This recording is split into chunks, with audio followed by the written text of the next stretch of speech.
જો વિદ્યાર્થી મિત્રો ધોરણ 11 ચેપ્ટર નંબર 1 રસાયણ વિજ્ઞાનની પાયાની સંકલ્પનાઓમાંથી અત્યાર સુધી જીમાં જેટલા પણ પ્રશ્નો પૂછાયા છે એનું તમને સોલ્યુશન સાથે આપણે સમજૂતી મેળવીશું અને એના ઉપરથી આપણે સમજીશું કે જી નીટમાં પરીક્ષા કેવી રીતે આપવી. એના ભાગરૂપે આજે જીના એમસીક્યુ એમને જીમાં જે પૂછાયેલા પ્રશ્નો છે એમાં કેટલીક ખાલી જગ્યાઓ છે જે મેં બોર્ડ ઉપર ઓલરેડી લખેલી છે, તો આપણે વન બાય વન એનું સોલ્યુશન લાવીએ. તો જો પરમાણ્વીય દળનો આધુનિક એકમ ખાલી જગ્યા ઉપર આધારિત છે. 1980માં પ્રશ્ન પૂછાયો હતો. તો આપણને ખબર છે પૂરા પરમાણ્વીય દળનો આધુનિક એકમ શેના ઉપર આધારિત છે? તો કાર્બન 12ના દળ ઉપર. શેના ઉપર? તો આપણે અહીંયા કાર્બન 12 લખી દઈએ એટલે આપણો જવાબ આવી જાય. બરોબર, બીજું કંઈ ડિટેલમાં જવાનું નથી, ખાલી જગ્યા છે એટલે એક જ શબ્દમાં આવે. ચલો, 18 ml પાણીમાં આવેલા ઇલેક્ટ્રોનની સંખ્યા. તો ધ્યાન રાખજો, પાણીની ઘનતા 1 છે, તો 18 ml પાણી બરાબર 18 ગ્રામ પાણી બરાબર 1 મોલ પાણી, ઓકે, બરાબર 6.022 × 10⁻23 અણુ થયું, અણુ પાણી થયું. હવે H2O ના એક અણુમાં બોલો 2 Hના 2 ઇલેક્ટ્રોન લેખે 2 અને 1 Oનો 8 ઇલેક્ટ્રોન, બરોબર. તો કુલ 10 ઇલેક્ટ્રોન હોય છે એક અણુમાં. હાઇડ્રોજનમાં 1 હોય, 1 અને 1 2 થયા, અને ઓક્સિજનનો પરમાણુ ક્રમાંક 8 છે એટલે 8 હોય. અને તેથી બોલો 18 ml પાણીમાં ઇલેક્ટ્રોનની કુલ સંખ્યા બરાબર શું થાય?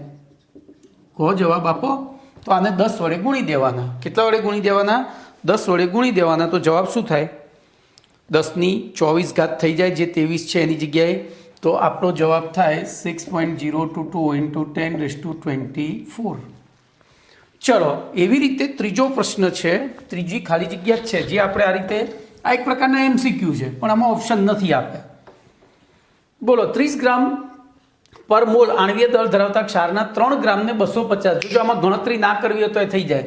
બોલો, 3 ગ્રામ એટલે શું થયું? ઇમ્પ્લાઇઝ 3/30 એટલે 0.1 મોલ થયા. હવે એને શેમાં વગાડ્યા છે? તો 250 ml. જો 1000માં 0.1 મોલ હોત તો મોલાલિટી કેટલા થઈ જાત? તો 0.1 મોલાલિટી થાત. પણ આ તો 250માં છે, તો 250માં 0.1 ઉમેરીએ એટલે કેટલા થાય? બોલો, વિચારો. તો કેટલા થાય? 1000માં 0.1. તો આ રીતે ગણવા જશો તો ભૂલ પડશે. આ રીતે ગણવા જશો તો ભૂલ પડશે. હા, તમે જો ગણિત અંકગણિત પાક્કી રીતે આવડતું હોય ને, તો અહીંયા શું થયું?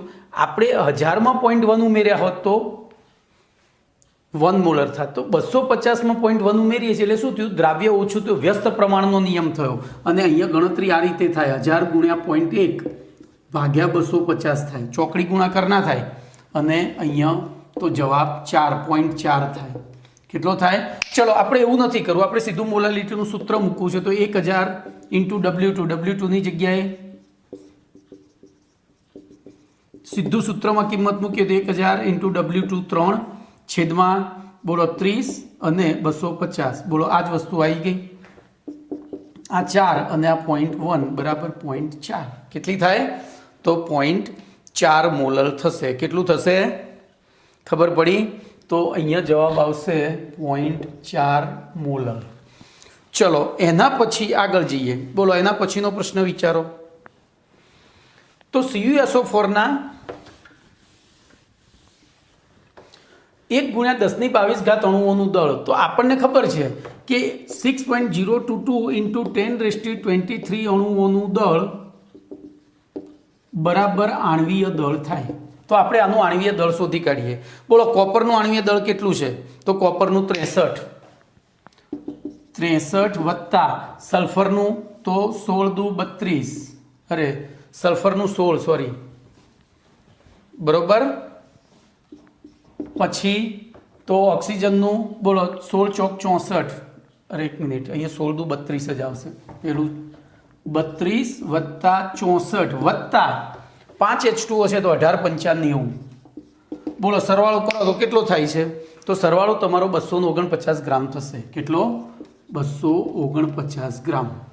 તો હવે પદ મૂકી દો, બરાબર, સીધું પદ મૂકી દઈએ તો 1 ગુણ્યા 10 ઘાતે કેટલું, તો 1 ગુણ્યા 10 ઘાત ગુણ્યા 249 છેદમાં 6.022 ઇન્ટુ 10⁻23। ચલો ગણો હવે। તો પહેલું તો જોજો અહીંયા 6 ચોક 24 થાય, 6 ચોક 24। આપણે ભાગાકાર કેવો કરવો છે, તો અહીંયા આ પોઈન્ટ ઉડાડી દઈએ આપણે, અહીંયાથી સીધો 249 ભાગ્યા 6 જ કરીએ તો 6 ચોક 24, મીંડું ઉપરથી ઉતર્યા 9, 6 એકા 6, 3 મીંડું તો 6 પંચા 30।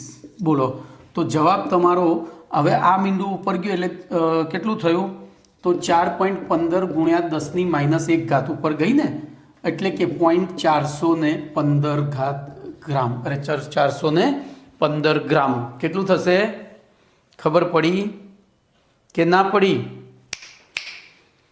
ફરીથી આ ભાગાકાર કર્યો એટલે આપણો જવાબ 4.15 આવ્યો, બરાબર, 4.15 આવ્યો, 6 ચોક 24 ને બરાબર। હવે તો આ ઉપર ગઈ એટલે માઇનસ થઈ, તો 1 માઇનસ તો 415 ગ્રામ થાય, કેટલું થાય, 415 ગ્રામ। અહીંયા આપણી ભૂલ છે, એ અહીંયા પોઈન્ટ આવશે, 41.5 આવે, અને 41.5 આવે તો જવાબ થાય તમારો 4.15 ગ્રામ।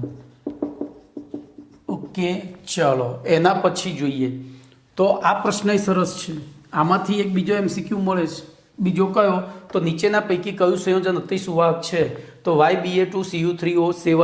આ પ્રશ્ન મેં તમને પહેલા પાઠના GNET-માં લખીને આપ્યું છે, વાંચજો। ઓકે, તો આમાં આપણે હવે સીધું કરવાનું નથી, સીધું જ અહીંયા YBA2CU3O7। બોલો, Y ની ઓક્સિડેશન અવસ્થા આપણને આપી દીધી છે +3, BA ની કેટલી થાય, તો 2 માગે કે સ્ટ્રોબેરી પ્રમાણે +2 × 2, O ની -2 × 7, તો CU ની શોધી કાઢો। 7 દુ 14, આ -14 થયા, આ 2 દુ 4 અને 3 7 થયા। બોલો, તો શું જવાબ થશે તમારો, બોલો, તો +7/3 થાય × 3, એટલે આપણે તો એક CU ની શોધવી છે ને, તો +7/3 થશે। બોલો, ક્લિયર? ચલો એના પછી 27 ગ્રામ AL ની ખાલી જગ્યા ગ્રામ ઓક્સિજન સાથે સંપૂર્ણ પ્રક્રિયા થાય તો આપણે Al + O2, હવે જો Al નો સ્થાયી ઓક્સિડેશન અવસ્થા +3 છે એટલે શું બનાવશે, Al2O3। તો આના 2 મોલ હોય, આના 3/2 મોલ હોય, જોઈ લો। તો આપણે આને પૂર્ણમાં ફેરવીએ તો 4Al + 3O2 gives, બોલો, Al2O3, 2Al2O3 થાય। હવે Al નો પરમાણ્વીય દળ 27 છે, તો 27 ચોક, અહીંયા હું આ રીતે જ લખીશ, 27 × 4 જ લખીશ। બોલો, અહીંયા 32 × 3 લખીશ, 16 દુ 32 × 3, આની જરૂર નથી,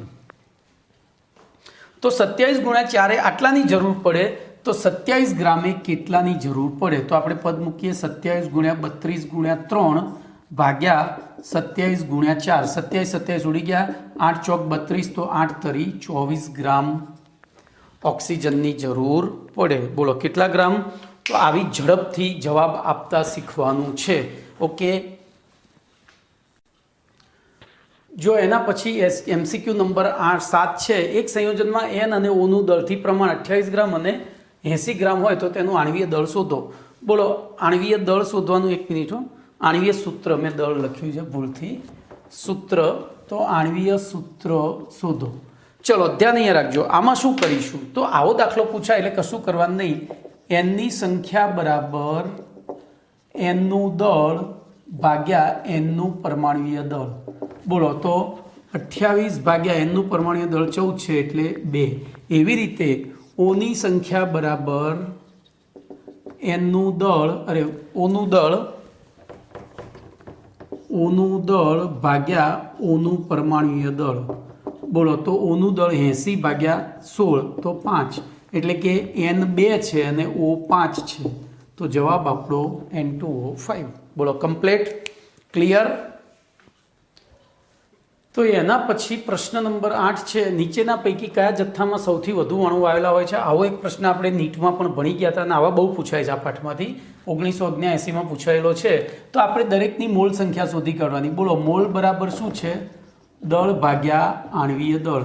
તો બોલો આનું દળ 36 ભાગ્યા પાણીનું આણ્વીય દળ 18 એટલે કે 18 દુ 36. ચલો એવી રીતે 28 ભાગ્યા સીઓનું તો 12 ને 16 28 એટલે કે 1 મોલ. પછી ઇથેનોલ, જો ઇથેનોલનું અણુસૂત્ર C2H5OH થાય. તો 46 ભાગ્યા બોલો 12 દુ 24 ને 25 25 ને 16 બોલો 41 ને 5 46 તો બરાબર 1. અને નાઇટ્રોજન પેન્ટોક્સાઇડ, હવે નાઇટ્રોજન પેન્ટોક્સાઇડ એટલે શું થાય? N2O5 થાય. બોલો નાઇટ્રોજન 14 દુ 28 વત્તા 16 પંચા 80 કેટલો થયો? 108. તો અહીંયા 54 ભાગ્યા 108 એટલે 0.5 મોલ થયા. બોલો આમાં સૌથી વધુ મોલ સંખ્યા શેમાં છે? તો એમાં છે. એટલે આપણો જવાબ એ થશે. જેટલા અણુ મોલ સંખ્યા જેટલી વધારે એટલી અણુઓની સંખ્યા વધારે. જો આગળનો પ્રશ્ન છે 1979માં પૂછાયેલો, કાર્બન ડાયોક્સાઇડના એક અણુમાં આવેલા કુલ ઇલેક્ટ્રોનની સંખ્યા. તો આપણે CO2માં બોલો Cના ઇલેક્ટ્રોનની સંખ્યા, તો કાર્બનનો પરમાણુ ક્રમાંક 6 છે એટલે 6. પછી Oના ઇલેક્ટ્રોનની સંખ્યા, તો ઓનો પરમાણુ ક્રમાંક 8 છે એટલે 8, પણ એની સંખ્યા 2 છે એટલે ગુણ્યા 2, તો 8 દુ 16 અને 6 તો 22. ઓકે. તો જો આગળનો 11મો પ્રશ્ન છે, એક વાયુમય મિશ્રણમાં O2 અને N2 વાયુનું દળથી પ્રમાણ 1:4 હોય તો તેમના મિશ્રણમાં અણુઓનું પ્રમાણ કેટલું થાય? તો ધ્યાન રાખજો, દળથી પ્રમાણ 1:4 છે, તેથી મોલ પ્રમાણ બરાબર, તો આપણે બંનેને અણુભાર વડે ભાગી નાખવાના. તો બોલો 1/માં ઓક્સિજનનો અણુભાર તો 16 દુ 32, જેમ 4/માં નાઇટ્રોજનનો અણુભાર તો 14 દુ 28. ઇમ્પ્લાઇઝ બોલો આમાં ચોકડી ગુણાકાર કરીએ તો 28 જેમ 4 ગુણ્યા 32 બરોબર. હવે જોજો અહીંયા 28 ને અહીંયા 1 રાખી અને 4 ગુણ્યા 32 છેદમાં 28 લાવીએ તો શું થશે? અથવા તો એમના એમ જ રાખીએ. ચલો બોલો આના અવયવો પાડી દઈએ તો 7 ગુણ્યા 4 જેમ 4 ગુણ્યા 32. બોલો 2 જગ્યાએ 4 4 જતા રહ્યા તો સેમ 7 જેમ 32. તો ઓપ્શન આપણો સી જવાબ થાય. આટલું ઝડપી તમારે કેલ્ક્યુલેશન કરવું પડે. તો જો આગળનો પ્રશ્ન નંબર 11 છે બરોબર. પ્રશ્ન નંબર 11 છે, 2.76 ગ્રામ સિલ્વર કાર્બોનેટને ઊંચા તાપમાને ગરમ કરતા મળતી અવક્ષેપિત નિપજનું દળ ખાલી જગ્યા ગ્રામ થાય. હવે પહેલું તો તમને સિલ્વર કાર્બોનેટનું આણ્વીય સૂત્ર આવડવું જોઈએ. તો સિલ્વર કાર્બોનેટ, સિલ્વર એટલે Ag અને કાર્બોનેટ એટલે CO3 2-, તો એને બેલેન્સ કરવા અહીંયા બગડો જોડેલો હોય એટલે બોલો સિલ્વરનું આણ્વીય સૂત્ર શું થાય? Ag2CO3.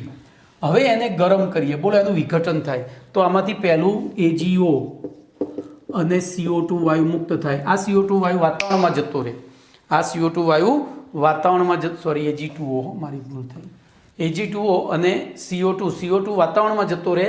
આ Ag2O ફરીથી ગરમ થાય, જો આપણે ગરમ તો કરીએ જ છીએ, તો એનું વિઘટન થઈ તો 2Ag plus half O2, 2Ag plus half O2 એટલે ફાઇનલી આ અવક્ષેપિત નિપજ થઈ. હવે આનું આણ્વીય દળ ગણીએ. બોલો 108 વત્તા 12 વત્તા 16 તરી 48, તો 108 વત્તા 60 એટલે 168 ગ્રામ થયું. આનું બોલો 108 એટલે 216 ગ્રામ થયું. ખબર પડી? 216 ગ્રામ થયું કે નહીં? હા. તો હવે સીધું પદ મુકાય. એક મિનિટ, અહીંયા આપણી ભૂલ, હા અહીંયા ભૂલ છે ભાઈ. આ 108ની જગ્યાએ પાછા 216 લેવા પડશે ને. 216 2 Ag છે ને, એટલે બોલો કેટલા થશે ટોટલ? 276 ગ્રામ. તો બોલો 276 ગ્રામમાંથી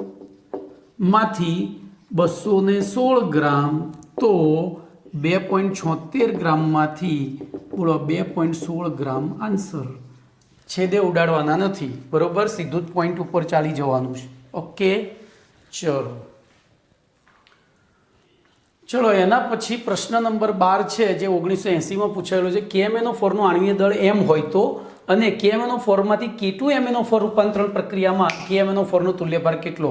તો આપણે પહેલા પાઠમાં છેલ્લે તુલ્યભારના સૂત્રો ભણ્યા હતા, એમાં એવું લખ્યું હતું કે કોઈપણ પ્રક્રિયા દરમિયાન કોઈ પ્રક્રિયકનો તુલ્યભાર બરાબર તે પ્રક્રિયા દરમિયાન એટલે એનો આણ્વીય દળ ભાગ્યા તે પ્રક્રિયા દરમિયાન, તો અહીંયા જોજો આપણે એના ઓક્સિડેશન આંકમાં થતો ફેરફાર એવું સૂત્ર હતું, તો અહીંયા KMnO4 માંથી K2MnO4 લખીશ.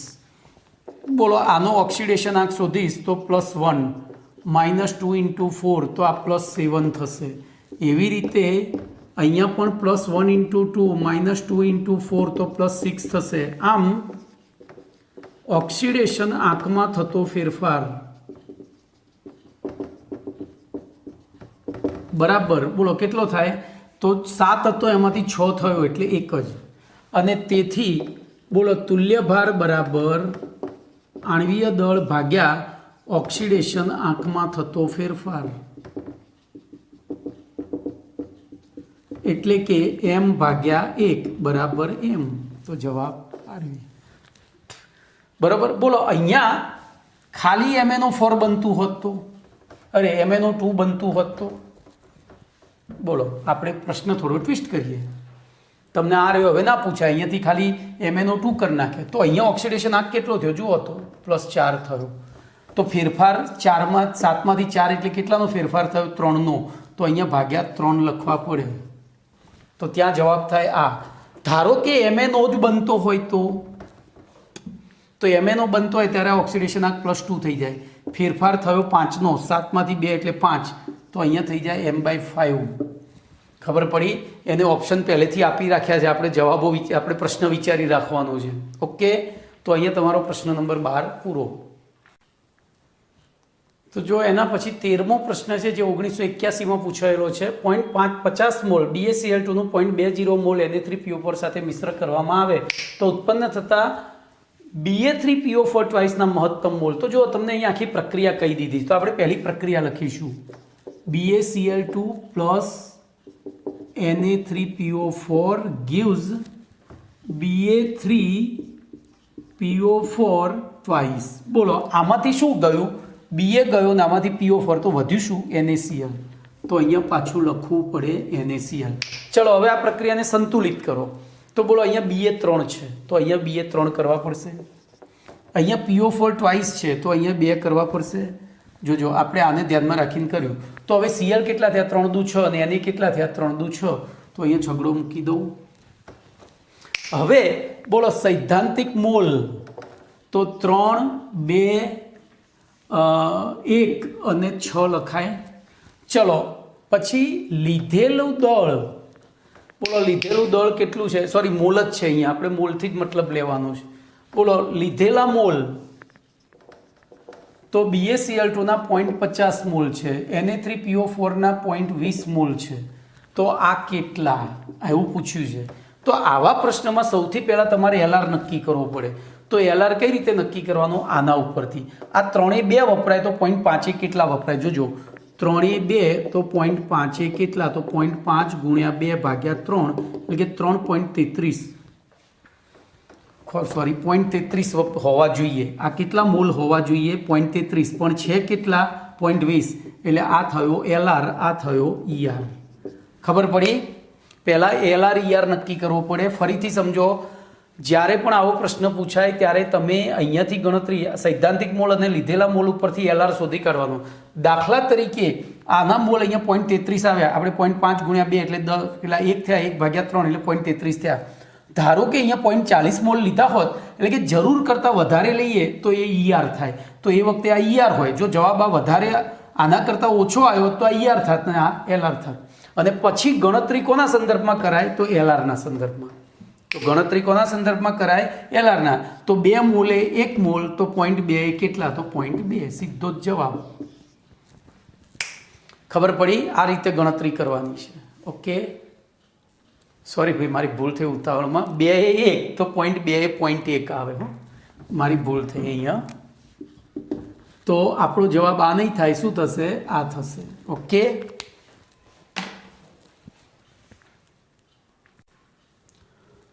જો એના પછી 14મો પ્રશ્ન બહુ મસ્ત પ્રશ્ન છે, 1981માં પૂછાઈ ગયેલો છે. બરોબર. 1 મોલ N2H4 એ 10 મોલ ઇલેક્ટ્રોન ગુમાવી નવું સંયોજન Y બનાવે છે, જો સંયોજન વાયમાં બધો જ નાઇટ્રોજન હાજર રહેતો હોય તો સંયોજન વાયમાં નાઇટ્રોજનની ઓક્સિડેશન અવસ્થા કેટલી?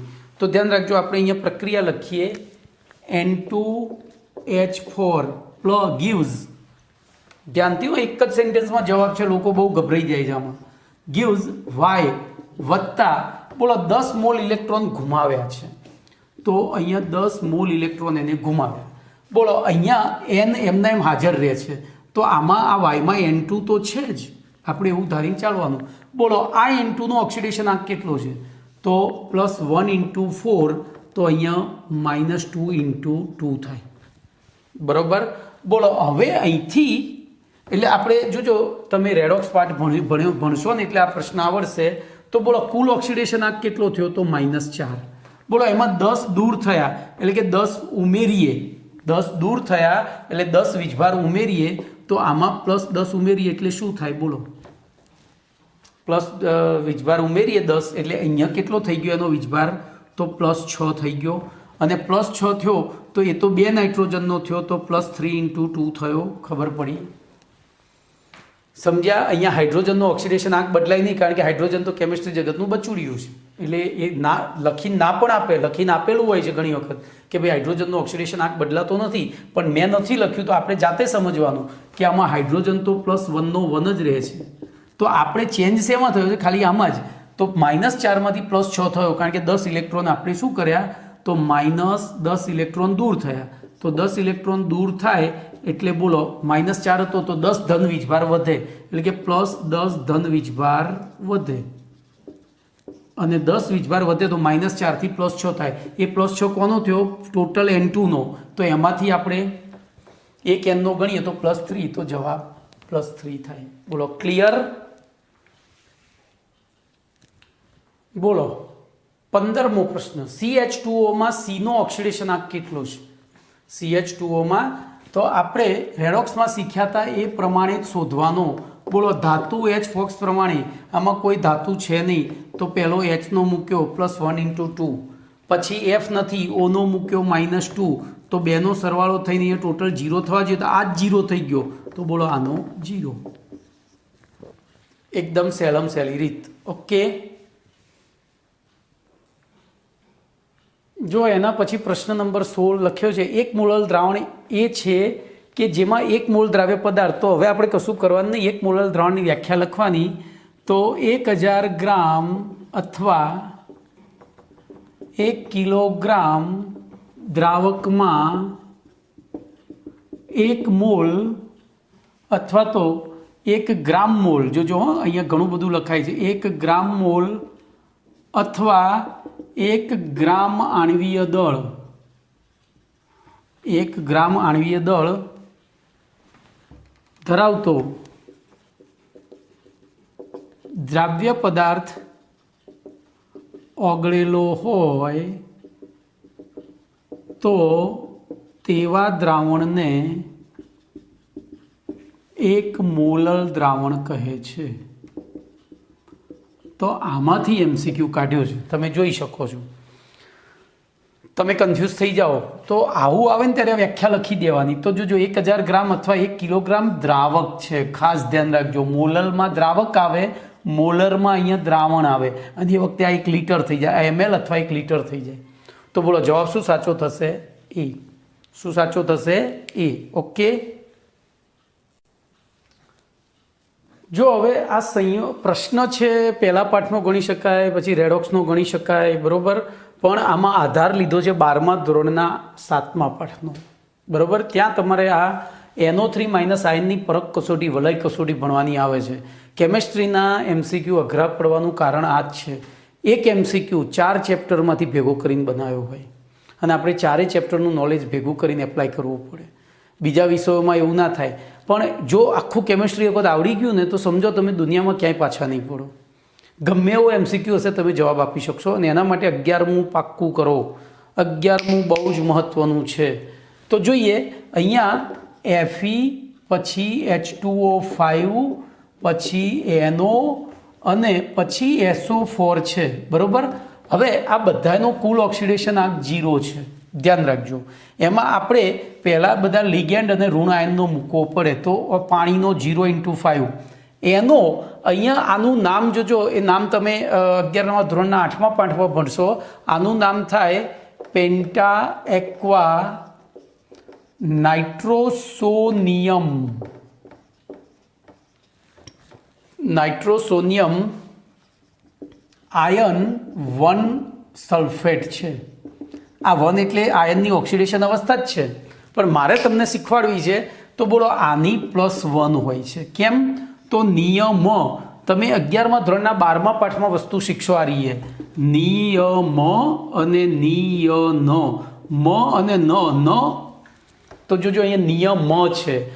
કોઈ પણ વસ્તુની પાછળ ન લાગતો હોય, નિયમ લાગતો હોય ત્યારે એને ઋણ ગણવાનું, એનો વીજભાર ઋણ ગણવાનો, અને નિયમ લાગતો હોય તો ધન ગણવાનો. તો બોલો એ પ્રમાણે આનો +1, આનો -2, તો ટોટલ 0 કરવા માટે બોલો અહીંયા કેટલો મૂકવો પડે? +1. તો જવાબ આ થશે. ભાઈ ઇન્ટરનેટ ઉપર આ પ્રશ્નના જવાબો ખોટા આપેલા છે ઘણી જગ્યાએ. +2 આપ્યો છે પણ એ ખોટો છે. જવાબ સાચો શું છે? +1 છે. યાદ રાખજો. ઓકે, બોલો હવે આગળ એક પ્રશ્ન છે. MnSO4 નીચેના પૈકી શામાં રૂપાંતરિત થાય? MnSO4 નીચેના પૈકી શામાં રૂપાંતરિત થાય ત્યારે તેનો તુલ્ય ભાર બોલો તેના આણ્વીય દળ કરતાં અડધો થાય. તો આપણે અહીંયા જોજો, હું આના ઉપરથી જ જવાબ લખીશ. તો અહીંયા આપણે એનો જવાબ આ રીતે લખીએ. બોલો MnSO4 gives Mn2O3. એવી રીતે અહીંયા MnSO4 gives MnO2. એવી રીતે અહીંયા MnSO4 gives MnO4- અને અહીંયા MnSO4 gives MnO4 2-. ચલો આ બધાના ઓક્સિડેશન આંક શોધી કાઢવાના. ફટાફટ આ બધું થવું જોઈએ. બોલો આ તો એક વખત આનો આખાનો -2 લઈએ તો આ તો +2 બધામાં આવી ગયો. હવે તો અહીંયા 3 દુ 6, 6 પેલી બાજુ ગયા તો +6, +6 ભાગ્યા 2 એટલે +3. એવી રીતે અહીંયા 4 સીધા જ -2 × 2 એટલે -4 પેલી બાજુ ગયા તો +4. બોલો અહીંયા 4 દુ 8માંથી 1 ગયા એટલે 7, અને અહીંયા 4 દુ 8માંથી 1 ગયા એટલે 6. તો બોલો હવે EW બરાબર શું હતું? M ભાગ્યા ઓક્સિડેશન આંકમાં થતો ફેરફાર. તો બોલો અહીંયા M ભાગ્યા શું થશે? તો કેટલાનો ફેરફાર થયો? 1નો. તો M ભાગ્યા 1. બોલો અહીંયા કેટલાનો ફેરફાર થયો? 2નો. તો M ભાગ્યા 2. અહીંયા કેટલાનો ફેરફાર થયો? તો 5નો. તો M ભાગ્યા 5. અને અહીંયા કેટલાનો ફેરફાર થયો? તો 4નો. તો અહીંયા M/4. તો બોલો આપણને પૂછ્યો છે અડધો. અડધો એટલે M/2. તો જવાબ તમારો થશે B. શું થશે? જવાબ B થશે. ઓકે, બોલો એના પછી 1988માં પૂછાયેલો પ્રશ્ન છે, જેમાં નીચેના પૈકી દ્રાવણની સાંદ્રતા દર્શાવવાની કઈ રીતમાં દ્રાવણની સાંદ્રતા તાપમાનથી સ્વતંત્ર હોય છે? તો ધ્યાન રાખજો, દ્રાવણની સાંદ્રતા 2 રીતે દર્શાવાય છે. દ્રાવણના કદ, પ્રતિ કદના સંદર્ભમાં, પ્રતિ દ્રાવણનું કદ એમ, અને પ્રતિ દ્રાવકનું દળ. ત્રીજું છે પ્રતિ દ્રાવણનું દળ. બરોબર, આમ 3 રીતે દર્શાવાય છે. હવે આપણને ખબર છે 11મા ધોરણનો 5મો પાઠ તમે ભણશો અથવા તો ભણી ગયા હશો. ભાઈ જીનીટ છે ને, ક્યારે એમ કેમેસ્ટ્રીમાં જીનીટ કોઈ એક પાઠ પૂરો થયા પછી ના થાય. મેં તમને પહેલાં કહ્યું કે આમાં બધા જ લાકડા લડાવવાના હોય છે.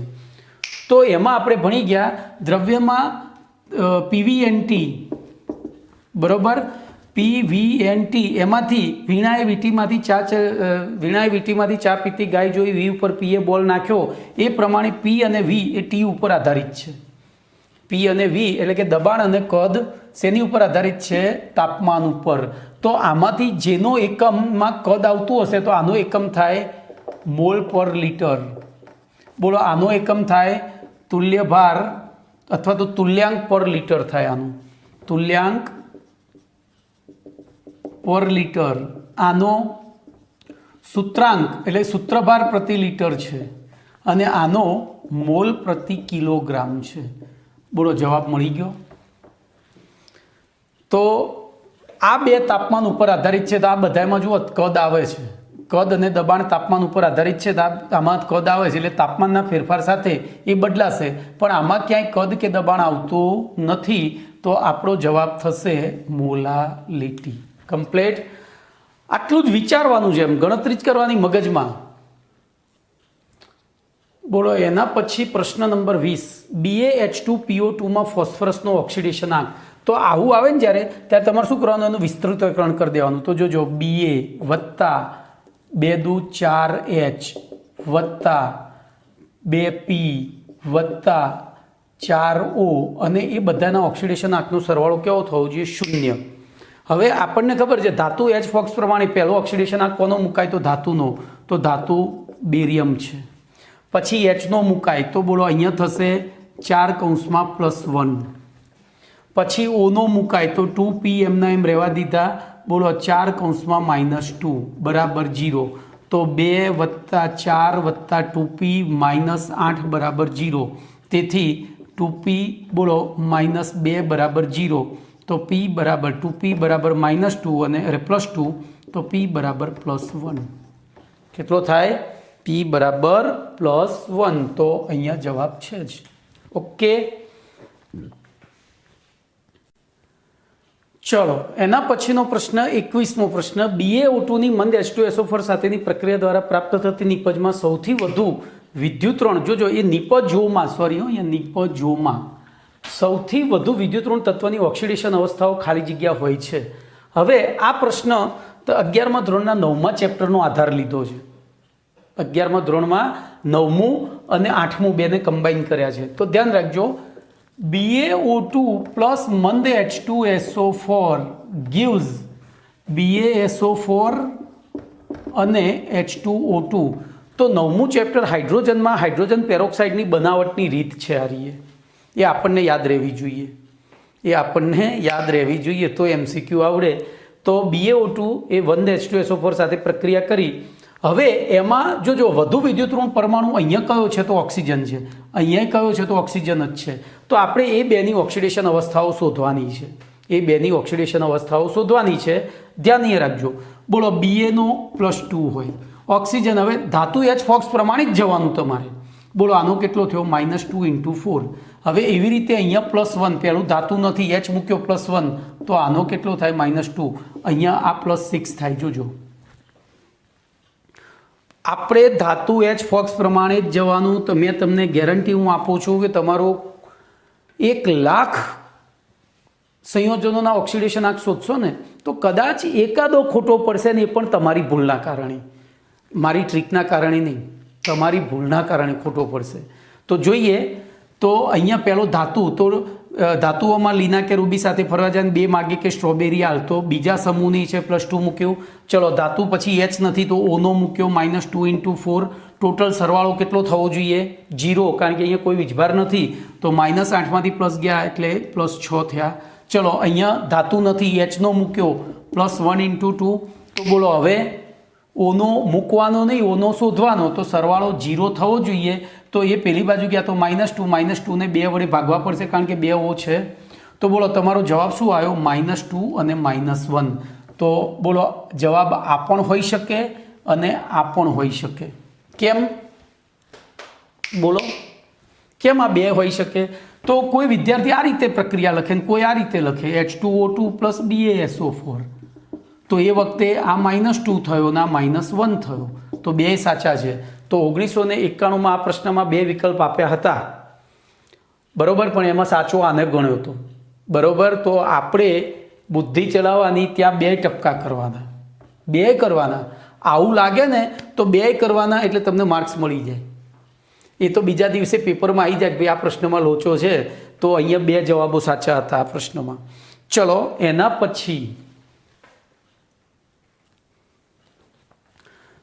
પછી પ્રશ્ન નંબર 22 છે. આપણને એક પ્રક્રિયા આપી છે અને એમાં કીધું આ સંતુલિત રેડોક્સ પ્રક્રિયામાં પ્રક્રિયકોના તત્વયોગમિતીય સહગુણકો અનુક્રમે ખાલી જગ્યા છે. હવે આવો પ્રશ્ન પૂછાય ત્યારે જો તમે નિયમ પ્રમાણે જશો ને તો બહુ વાર લાગશે. તો તો હું તમને શોર્ટકટ મેથડ આપું, ધ્યાન રાખજો.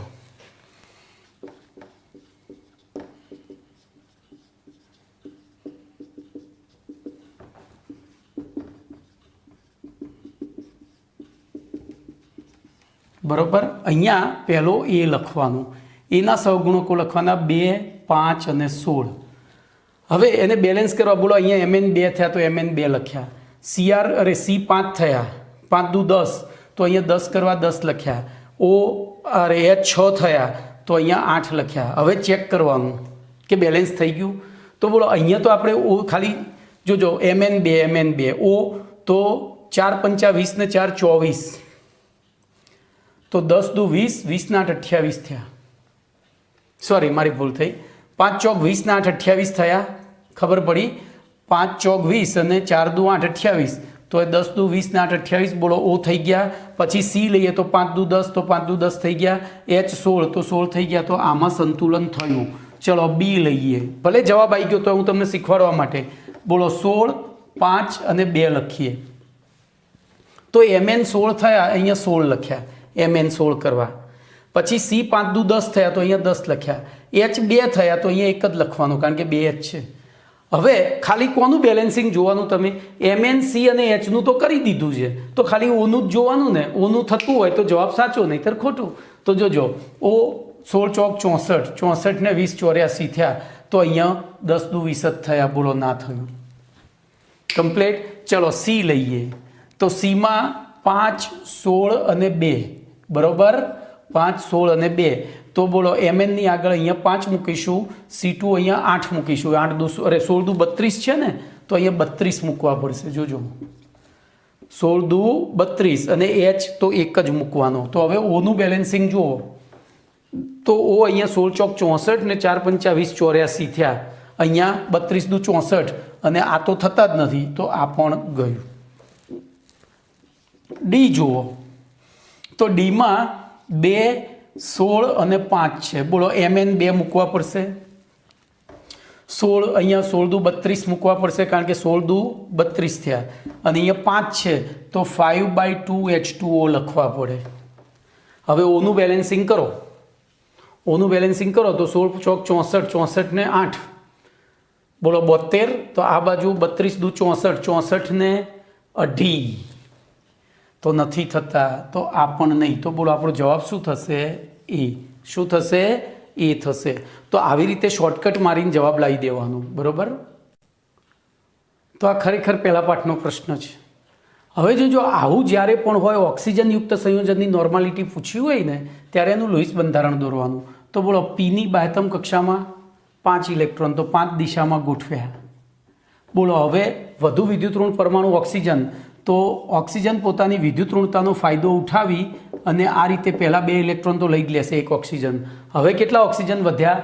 તો 2. તો એક ઓક્સિજન અહીંયા મૂક્યો, એક અહીંયા મૂક્યો. બોલો ઓક્સિજનની બાહ્યતમ કક્ષામાં 6 ઇલેક્ટ્રોન તો આ રીતે ગોઠવાયા. હવે આપણી પાસે 3 H છે તો એક H અહીંયા મૂકીએ, એક H અહીંયા મૂકી લે, ઓક્સિજનની વાર્તા પૂરી. અને એક H અહીંયા મૂકીએ તો ફોસ્ફરસની ને હાઇડ્રોજનની વાર્તા પૂરી. આવી પરિસ્થિતિમાં ધ્યાન રાખજો, આ 3 H છે, પણ જે H ખાસ મેં તમને હું કહું છું ફરીથી, સંયોજનમાં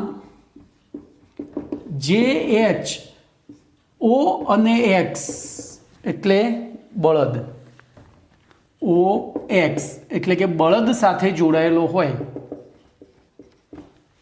ઓક્સિજન અને હેલોજન સાથે જોડાયેલો હોય, તે જ હાઇડ્રોજન એસિડિકતા માટે જવાબદાર હોય છે.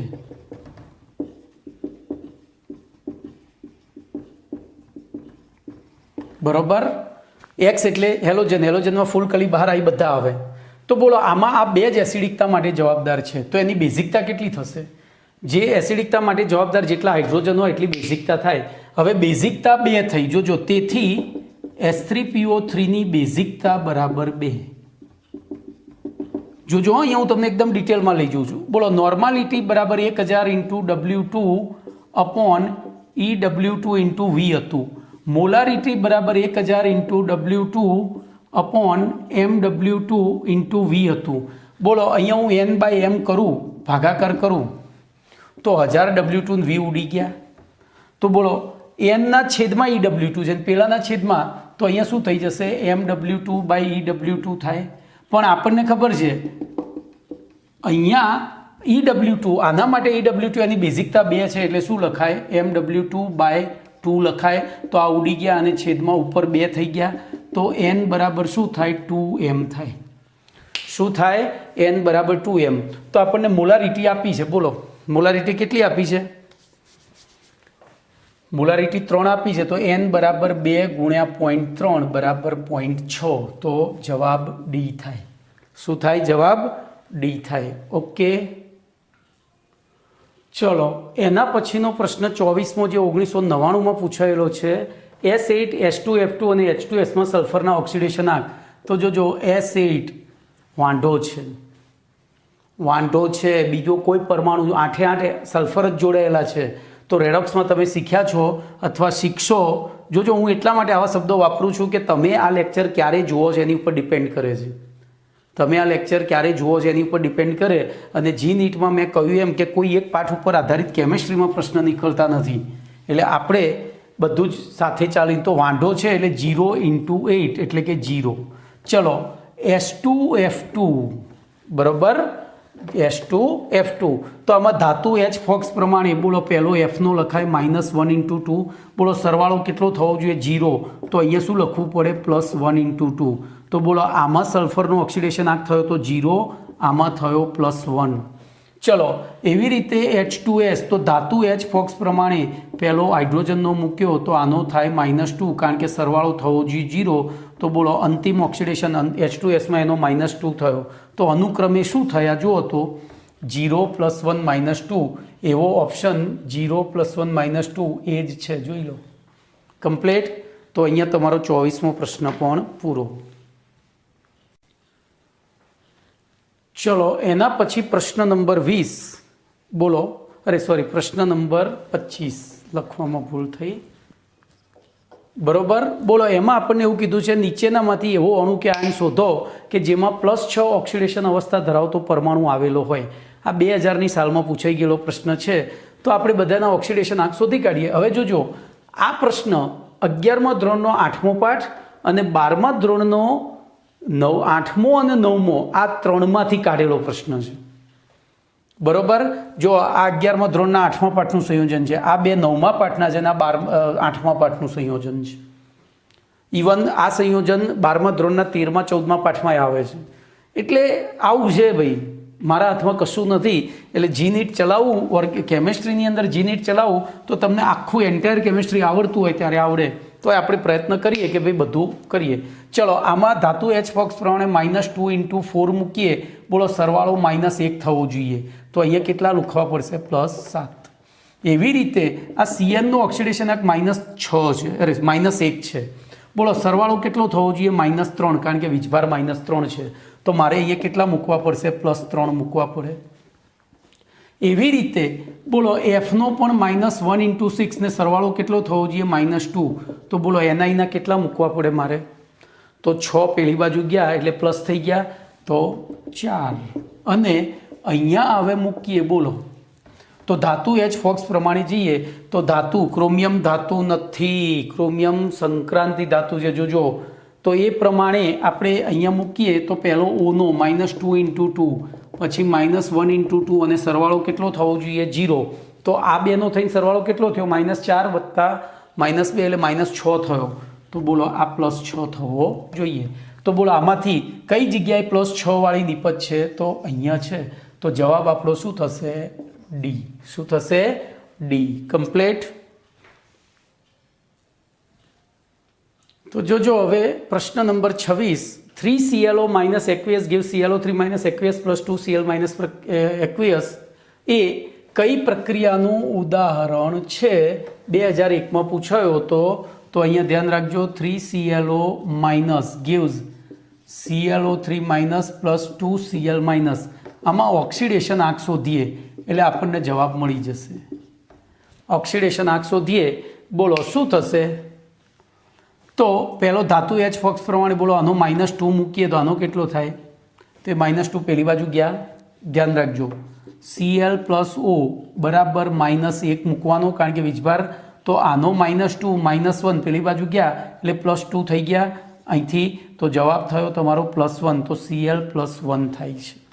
ચલો અહીંયા જુઓ તો -2 × 3 પેલી બાજુ ગયા તો +6 માંથી 1 ગયા એટલે +5, અને અહીંયા તો -1 જ છે, સીધો એકલો જ છે અને વીજભાર છે એટલે બોલો. હવે તમે અહીંયા જુઓ તો +1 થી +5 અને +1 થી -1, એટલે કે આ થયું ઓક્સિડેશન, આ થયું રિડક્શન.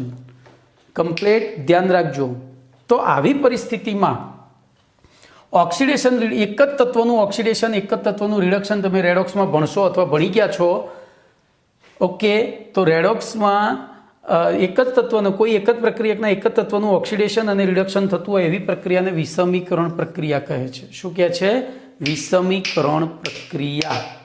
ઓકે, હવે ધ્યાન રાખજો, હું આમાં થોડો ચેન્જ કરું છું. અહીંયા દાખલા તરીકે ClO2 હોય અને અહીંયા Cl2 હોય તો શું થશે વિચારો. ફરીથી ભાઈ ખોટી જ છે, આ તો તમને શીખવાડવા માટે કરી રહ્યો છું. તો બોલો, અહીંનો ઓક્સિડેશન આંક તો એનો એ જ રહેશે, કારણ કે આપણે ત્યાં ચેન્જ કર્યો નથી. અહીંયા તો -2 × 4 પેલી બાજુ ગયા તો 2 × 2 એટલે 4, પેલી બાજુ ગયા તો +4, એમાંથી 1 ગયા એટલે +3. બોલો, આમાં 0. વિચારો, આ +1 થી +3, આ +1 થી 0, એટલે આ થયું ઓક્સિડેશન, આ રિડક્શન. કમ્પ્લીટ. તો એ ધ્યાન રાખજો. હવે જો આવી પ્રક્રિયામાં, તો આ બે પ્રક્રિયાનું ઉદાહરણ થાય, વિઘટન પણ થાય. ઓછામાં ઓછું એક તાત્વિક સ્વરૂપ મળતું હોય ને, તેને વિઘટન પણ કહેવાય. વિષમીકરણ તો છે જ, સાથે સાથે આને વિઘટન વિષમીકરણ પણ કહેવાય. તો આ એક વસ્તુ ખાલી શીખવાડા પૂરતી મેં વધારાનું કર્યું છે. બાકી તમારો જવાબ તો શું આવશે? અહીંયા C જ આવશે, કારણ કે મેં પ્રક્રિયા બદલી હતી. ઓકે, ચલો એના પછી